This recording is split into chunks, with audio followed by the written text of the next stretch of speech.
బనగానపల్లిలో రైతులకు పట్టాదారు పాసు పుస్తకాలను ముఖ్యమంత్రి నారా చంద్రబాబు పంపిణీ చేశారు. ఈ సందర్భంగా నిర్వహించిన సభలో మాట్లాడుతూ గత వైసీపీ ప్రభుత్వంపై తీవ్ర విమర్శలు చేశారు. గత పాలకుల నిర్ణయాలతో ప్రజలు తీవ్ర ఇబ్బందులు ఎదుర్కొన్నారని సీఎం చంద్రబాబు అన్నారు. దానివల్ల వర్షాలు పడడం లేదు. ఇప్పటికే వర్షాలు పడాలి, వర్షాలు పడని పరిస్థితికి వచ్చింది. కృష్ణా నదిలో నీళ్లు రావడం లేదు, తుంగభద్రలో నీళ్లు రావడం లేదు. మన రాష్ట్రమే కాదు, మన దేశంలో ప్రపంచంలో కూడా ఈ సమస్య వచ్చే పరిస్థితికి వచ్చింది. ఈరోజు ఇను అమ్మాయి నా పక్కన మీకు కొత్తగా నేర్చుకున్నారు ఈ డ్రామాలు. ఆ పక్కనుండు పోలీసులు మీరు ఎవరైనా సరే ఇవ్వాలంటే ఆ పక్కనుండి నేను తీసుకుంటాను, మర్యాదగా మాట్లాడతాను. అంతేగాని మధ్యలో వచ్చి డిస్టర్బ్ చేస్తే మాత్రం మంచిది కాదు. మీ వ్యక్తిగత సమస్యల్ని ఈ పక్కకు రామ్మా, నువ్వు పక్కకు రా, నువ్వు చెప్పింది వినాలి.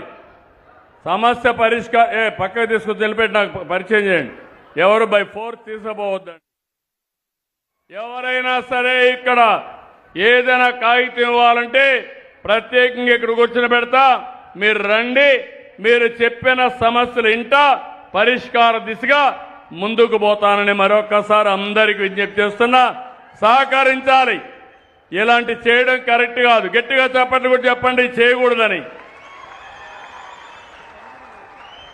ఎక్కడో ఉంటారు, వేరే నియోజకవర్గంలో కూడా ఉంటారు.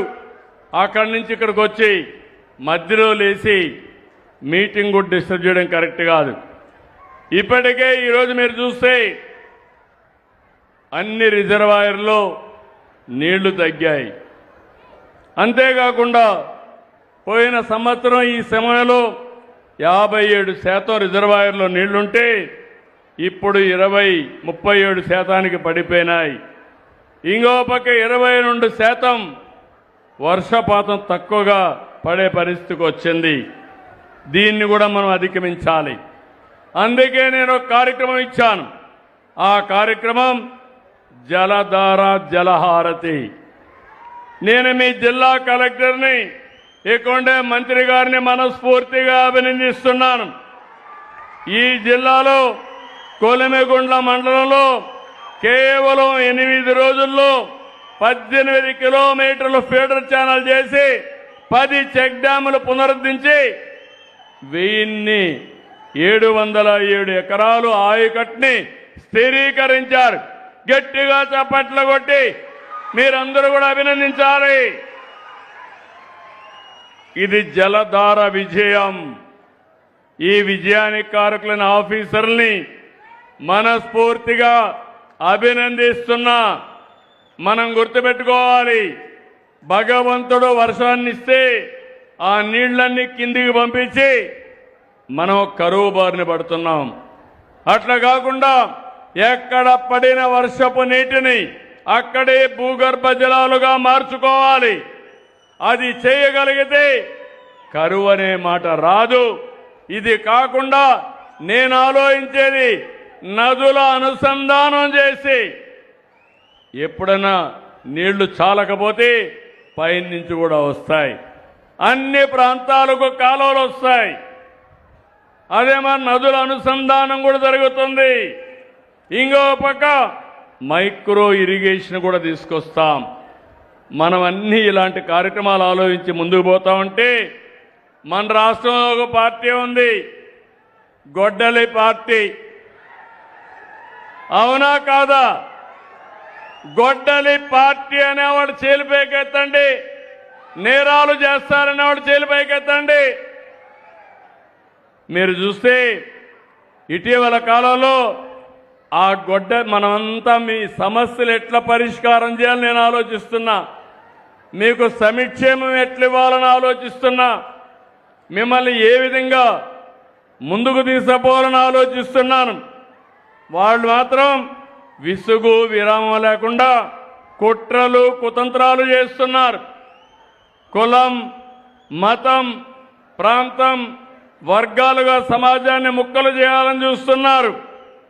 ఇక్కడ ఎప్పుడు కూడా మీరు గుర్తుపెట్టుకోవాలి, ఒకప్పుడు రాయలసీమలో ముఠాలుండేటివి.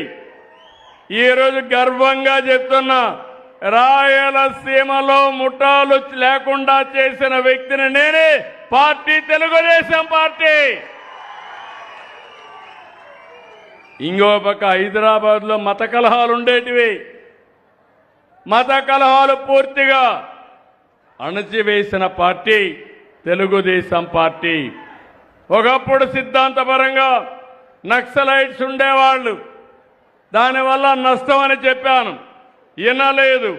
వినకపోతే లా అండ్ ఆర్డర్ మెయింటైన్ చేశారు. కడాన నన్నే చంపడానికి 2003లో 23 క్లేమోర్ మైన్స్ పెడితే నేను భయపడలేదు. సాక్షాత్ వెంకటేశ్వర స్వామి నన్ను కాపాడాడు. ఇది చరిత్ర. ఇప్పుడు ఆ పార్టీ కూడా లేకుండా పోయే పరిస్థితి వచ్చింది. ఏది కూడా మనం గుర్తుపెట్టుకోవాలి, ప్రజాస్వామ్యంలో హింసకు తావు లేదు. ప్రజల ఆస్తులకి ప్రాణాలకి రక్షణగా ఉండాలి. ఆడబిడ్డలు స్వేచ్ఛగా తిరగాలి. 1924లో ఎక్కడ చూసినా గంజాయి పంట పండించారు. ఏజెన్సీ ఏరియాలో పండించారు. దేశానికి ప్రపంచానికి ఉత్పత్తి చేశారు.